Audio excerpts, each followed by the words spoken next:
ಸಚಿವರಿಗೆ honey trap ಮಾಡಿದ ಪ್ರಕರಣ ಸದನದಲ್ಲಿ ಗದ್ದಲಕ್ಕೆ ಕಾರಣವಾಗಿದೆ. ಈಗಾಗಲೇ ಸಿದ್ದರಾಮಯ್ಯ ಅವರಿಗೂ ದೂರನ್ನ ನೀಡಿದ್ದಾರೆ. ಆ ಹಿನ್ನೆಲೆಯಲ್ಲಿ ಉನ್ನತ ಮಟ್ಟದ ತನಿಖೆಯನ್ನ ನಡೆಸುವುದಾಗಿ ಗೃಹ ಸಚಿವ ಜಿ ಪರಮೇಶ್ವರ್ ಹೇಳಿದರು.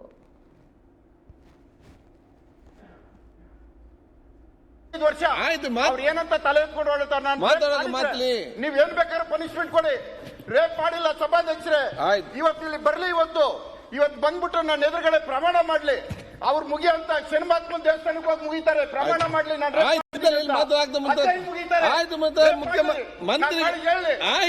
ಪ್ರತ್ಯಂಗಿರಿ ದೇವಸ್ಥಾನಕ್ಕೆ ಹೋಗಿ ನನ್ನ ಮೇಲೆ ರೇಪ್ ಕೇಸ್ ಮಾಡಿದೀನಿ. ನಾನು ಈ ತರ ನನ್ನ ಜೀವನ ಹಾಳು ಮಾಡೋದಕ್ಕೆ ರೇಪ್ ಕೇಸ್ ಹಾಕ್ತಾರ ಇವರು.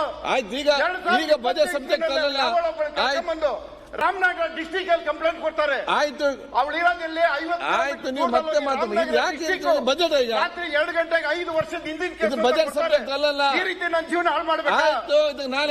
ತಪ್ಪೇನು? ಆಯ್ತು, ನಿಮ್ಗೆ ಪರಿಚಯ ಇಲ್ವೇನು? ಬಜೆಟ್ ಇಲ್ಲ. ಆಯ್ತು, ಪರಿಚಯ ಆಯ್ತು, ನಿಮಗೆ ಪರಿಚಯ ಇಲ್ವೇನ್ರಿ ಅವಳು? ಏನ್ ಮಾಡ್ತೀರಿ ನೀವು? ಇದು ಕೋರ್ಟ್ ಅಲ್ಲಿ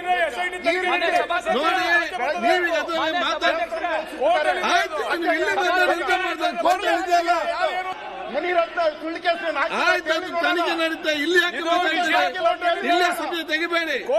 ಬಜೆಟ್ ಬಗ್ಗೆ ಮಾತಾಡ್ತೀರಿ, ಯಾಕೆ ಈ ರೀತಿ ಮಾತಾಡ್ತೀರಿ? ಆಯ್ತು, ಮುಂದೆ ಆಯ್ತು, ಮುಂದೆ ಈ ರೀತಿ ಮಾತಾಡ್ತಿಲ್ಲ. ಇಲ್ಲ,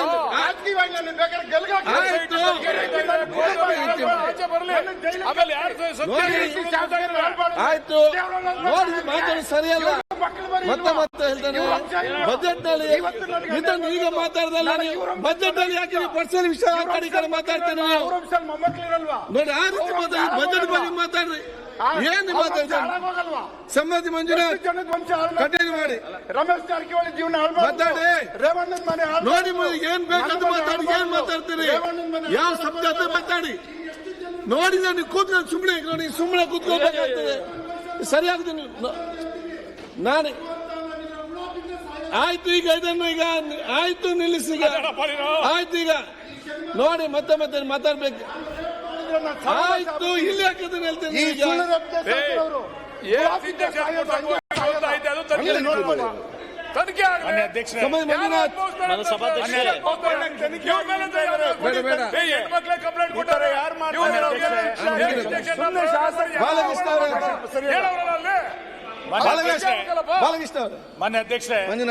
ಮಾನ್ಯ ಅಧ್ಯಕ್ಷ ಇಲ್ಲ, ಯಾರು ನೀವು ಎದ್ದು ಮಾತಾಡ್ತೀರಿ? ಯಾರು ಕೊಡ್ತಾರೆ ಅವಕಾಶ?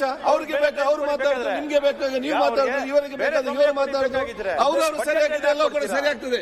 ಈಗ ಇದೇ ಸಬ್ಜೆಕ್ಟ್ ಬೇಡ ರಿಪ್ಲೈ ಮಾಡುವಾಗ ನಲ್ಲಿ ಚರ್ಚೆ ಆಗಬೇಕಾದ್ರೆ ನಾನು ಈ ವಿಷಯವನ್ನ ಪ್ರಸ್ತಾಪ ಮಾಡಿದ್ದೆ. ಈಗ ಒಬ್ರು ಜವಾಬ್ದಾರಿಯುತವಾದಂತಹ ಸಚಿವರು ಅಸೆಂಬ್ಲಿಯಲ್ಲಿ ಈ ವಿಷಯವನ್ನ ಪ್ರಸ್ತಾಪ ಮಾಡಿದ್ದಾರೆ. ಯಾರೋ ಸಾಮಾನ್ಯ ಸದಸ್ಯ ಅಲ್ಲ, ಒಬ್ಬ ಹಿರಿಯ ಸದಸ್ಯರು ಇದನ್ನ ಪ್ರಸ್ತಾಪ ಮಾಡಿದ್ದಾರೆ. ಸಚಿವರೊಬ್ಬರು ಪ್ರಸ್ತಾಪ ಮಾಡಿದ್ದಾರೆ.